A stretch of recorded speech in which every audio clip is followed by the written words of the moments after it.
Hello my beautiful souls, welcome to my YouTube channel tarot with Shivi टिप्पल। Dear, कैसे हैं आप सभी लोग? आई होप आप सभी लोग बहुत अच्छे हैं, बहुत अच्छे से अपने नया वर्क कर रहे हैं। चैनल पर आए तो रिक्वेस्ट करूंगी सब्सक्राइब करें इस चैनल को। वीडियो पसंद आता है तो लाइक दिस वीडियो। शुरू करते हैं गाइस आपकी रीडिंग।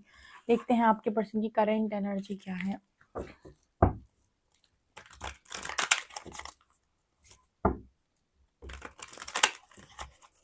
प्लीज गाइड करें एंजल्स। मेरे जो भी व्यूअर्स हैं वो उनके पार्टनर्स की करंट एनर्जीज क्या है, प्लीज गाइड में।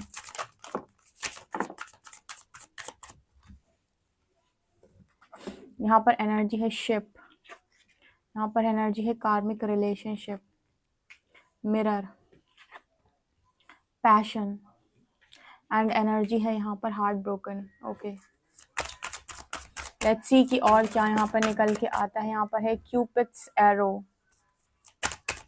हैव फेथ, यहाँ पर है फीनिक्स, यहाँ पर एनर्जी है wedding ring, sword and rose. Okay, and यहाँ पर एनर्जी है लव कॉल की। ओके ठीक है, असेंडिंग। ओके, तो इस समय में आपके पार्टनर की एनर्जी क्या है? देखो, इस वक्त में ना आपके जो पर्सन है वो बहुत ज़्यादा उस तरह की चीज़ों को फेस कर रहे हैं डियर, जो चीज़ें इस पर्सन ने आपसे फेस करने को एक्सपेक्ट की थी। ठीक है, मतलब होता है ना कि आप रिलेशनशिप में हो किसी के साथ, तो आप रिलेशनशिप में सामने वाले से ज़रूरत से ज़्यादा एक्सपेक्टेशंस रख रहे हो कि वो तुम्हारे लिए चांद तारे तोड़े। जैसे मैं एक बार पहले ही एग्जांपल दे चुकी हूँ। चांद तारे से मतलब होता है कि बहुत ज़्यादा एक्सपेक्टेशन। चांद तारे का मतलब चांद तारे तोड़ कर लेकर आना नहीं, इसका मतलब है कि बहुत सारी एक्सपेक्टेशन। तो बार बार यहाँ मिरर की एनर्जी आ रही है। जब हम किसी से बहुत ज़्यादा एक्सपेक्ट करते हैं ना डियर, तो यूनिवर्स कहीं ना कहीं हमको बार बार चीज़ें रिफ्लेक्ट करता है कि जो आप एक्सपेक्ट कर रहे हो, क्या वो आप पूरा कर सकते हो? क्या जितनी चीज़ें आप सामने वाले से एक्सपेक्ट कर रहे हो, क्या वो एक्सपेक्टेशंस को आप खुद पूरा कर सकते हो? क्या वो सारी चीज़ें जो आप और लोगों से चाह रहे हो वो खुद आप कर सकते हो? जैसे आपने सामने वाले से चाहा कि वो आपकी मर्जी से काम करे, वो आपकी जैसे आप चाहते हो वैसे रहे, जो आप चाहते हो वो पहने, जो आप चाहते हो वही खाए, जो आप चाहते हो वही बोले।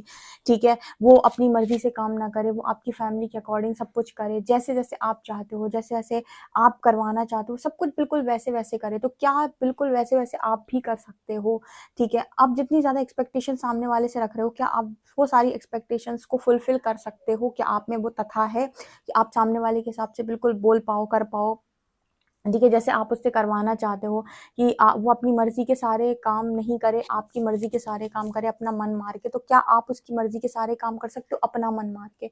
ठीक है, इस तरह की एनर्जी यहाँ पर निकल के आ रही है मिरर कार्ड के साथ, क्योंकि मुझे यहाँ पर ऐसा नजर आ रहा है कि आपके पर्सन ने ना बहुत सारी चीजें, जैसे होता है ना कि इस पर्सन को ऐसा लग रहा था कि वेडिंग रिंग्स की एनर्जी है। जैसे इस पर्सन को ना बहुत सारी चीज़ों में ये लगता था कि शादी के लिए आपसे बेहतर ऑप्शन हो सकते हैं, या आपसे बेटर ऑप्शन इस पर्सन के पास अवेलेबल हैं, या फिर आपसे अच्छे कुछ लोग हो सकते हैं। तो जैसे आपके अंदर भी अगर इस पर्सन को अच्छाई नज़र नहीं आई, तो कहीं ना कहीं ये पर्सन को मतलब मिरर की एनर्जी यहाँ पर ये दिखाती है। जैसे हो सकता है कि कार्मिक रिलेशनशिप की एनर्जी बगल से निकल के आई है, जो ये बात कर रहा है कि आपके पर्सन में कितनी कमियां हैं, इसको रिफ्लेक्ट करने के लिए किसी ने इनको लाइफ में भेजा।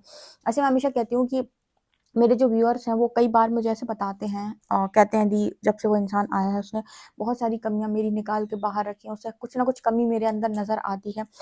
ठीक है, कभी ना कभी कुछ ना कुछ वो मुझे बताता रहता है, कि बताती रहती है कि तुम ये करो, तुम वो करो।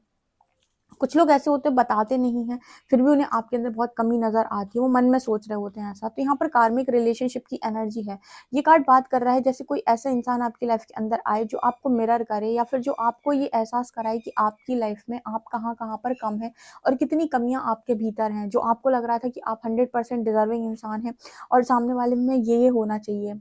ठीक है, तो आप पहले जितना आप एक्सपेक्ट कर रहे थे उस इंसान से, उतनी एक्सपेक्टेशंस को आप पूरा करो तो देखो कैसा लगता है। जैसे फॉर एग्जांपल आपका पर्सन आपसे इतना सारा कुछ एक्सपेक्ट कर रहा था।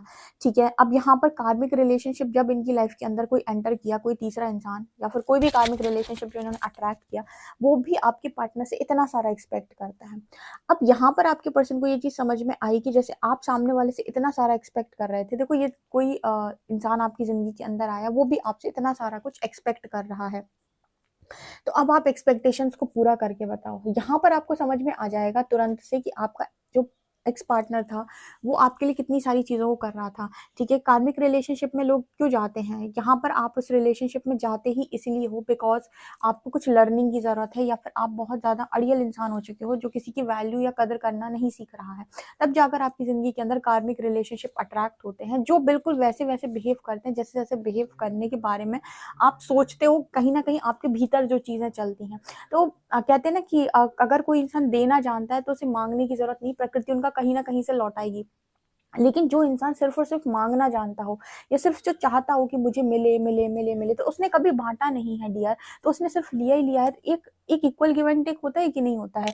आप मतलब कितना, किस लिमिट तक आप ले सकते हो, एक लिमिट तक यूनिवर्स आपको यहाँ से लेने देगा, उसके बाद कहेगा चलो अब देने का टाइम आ गया। और देने के समय ना कार्मिक रिलेशनशिप आपकी लाइफ के अंदर अट्रैक्ट होते हैं जो आपसे कहते हैं कि लाओ दो, तुमने जहां जहां से भरा है वो सब आप मुझे दो। तो यहाँ आपको प्रॉब्लम होना शुरू हो जाती है कि अब वो इंसान जो आपकी लाइफ के अंदर आया ना, वो आपसे इतनी सारी एक्सपेक्टेशंस, इतनी सारी डिमांड्स आपके सामने रखेगा। अब उसे आपको सारी डिमांड्स उसकी पूरी करनी पड़ेंगी, उसकी एक्सपेक्टेशन आपको पूरी करनी पड़ेगी। उस दिन आपको समझ में आएगा कि यार ये क्या है, अभी तक तो लोग मुझे दे रहे थे, ये इंसान को मुझे देना पड़ रहा है, और अब आप उससे उम्मीद लगाओगे कि बदले में तुम भी तो मुझे समझो, तुम भी तो मुझे दो।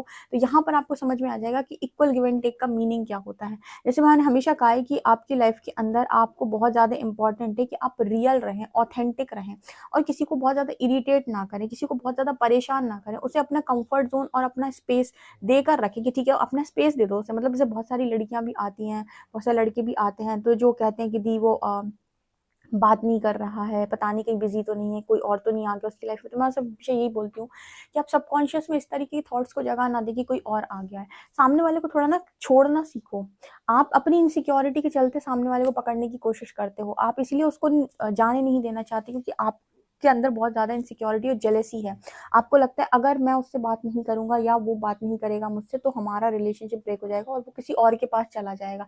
इसीलिए आप उसके सिर पर बैठे रहते हो कि भाई मुझसे बात करो, कहीं और ना चले जाना, बात करो, ठीक है। आप उसे इरिटेट करके रख देते हो। ऐसा नहीं होता, रिलेशनशिप ऐसे नहीं चलते। सामने वाले को स्पेस देना होता है, अपने आप को कंट्रोल करना होता है, और कहीं ना कहीं खुद की एनर्जी को भी बैलेंस करना होता है। खुद का भी करियर है, खुद की भी लाइफ है भाई, उसको भी देखो, अपने आप को बैलेंस करो। नहीं, आप पूरा टाइम उस पर फोकस रहते हो। यही मेन कारण है रिलेशनशिप में इतनी ज्यादा एनर्जी देने की वजह से आप बेकार में कहीं ना कहीं सामने वाले को इरिटेट करके अपनी जिंदगी से बाहर भगा देते हो, और वो भाग भी जाता है, ठीक है। अब गलती देखो उसकी भी नहीं थी, आपने बहुत एक्स्ट्रा एनर्जी उसको दे दी थी। अब रिलेशनशिप में वो किसी और में चला गया तो वहाँ उसके लेसन जरूर बनेंगे, लेकिन ऐसा नहीं था कि आपकी गलती नहीं थी। यूनिवर्स हमेशा बोलते हैं कि जो आप लोग हो वहाँ पर आपकी भी बहुत ज़्यादा गलती रहती है। आपका over possessive nature, over giving nature, आपकी ज़रूरत से ज़्यादा इनसिक्योरिटी और जेलेसी आपको कहीं ना कहीं आपकी लाइफ के अंदर ये सारी चीज़ें करवाती है, जबकि आपको ये सब करने की ज़रूरत नहीं है। आप थोड़ा सा बैलेंस कर सकते हो, लेकिन आप भी बैलेंस नहीं करते हो, ठीक है। आपका पार्टनर भी बैलेंस नहीं करता, और जब बैलेंस नहीं करता है तो फिर इसी तरीके की चीज़ें होती हैं, ठीक है। सामने वाले को उसका करियर करने दो, उसकी फैमिली का ध्यान रखने दो, सामने वाले को उसका स्पेस देकर रखो, ठीक है। आप जब आपको मतलब टाइम हो उस समय पर बैलेंस वे में बात करो। एक बैलेंस रिलेशनशिप भी चलाया जा सकता है, ना कि आपने 1 घंटे बाद नहीं। एक कोई लड़की थी जो बहुत पहले आई थी, उसने बताया कि दी मैं अगर बात नहीं करूंगी तो वो मुझसे बात ही नहीं करेगा, मैं कॉल करूंगी तो ही बात होगी, नहीं तो हमारी बात ही नहीं होगी। मैंने कहा तो भाई ये रिलेशनशिप है, ठीक है। तो ये रिलेशनशिप है कि अगर आप कॉल नहीं लगाएंगे तो 6 महीने कॉल नहीं लगाएंगे तो वो 6 महीने बात नहीं करती, ये रिलेशनशिप है, ठीक है। तो भाई अब क्या हो, किस रिलेशनशिप में हो, ये रिलेशनशिप है। ऐसे तो आपकी फजीयत हो जाएगी पूरी जिंदगी भर में, ठीक है। तो सामने वाले को ना, मतलब आप बैलेंस रहोगे ना तो सामने वाला आपकी कदर करेगा, वैल्यू करेगा।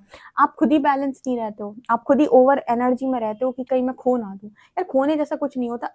इसी चक्कर में कि मैं खो ना दूं आप हर दिन मेंटल टॉर्चर होते हो। इतने ज्यादा टॉर्चर लोग हो जाते हैं कि उन्हें कुछ नहीं दिख रहा। अभी देखो तो इतने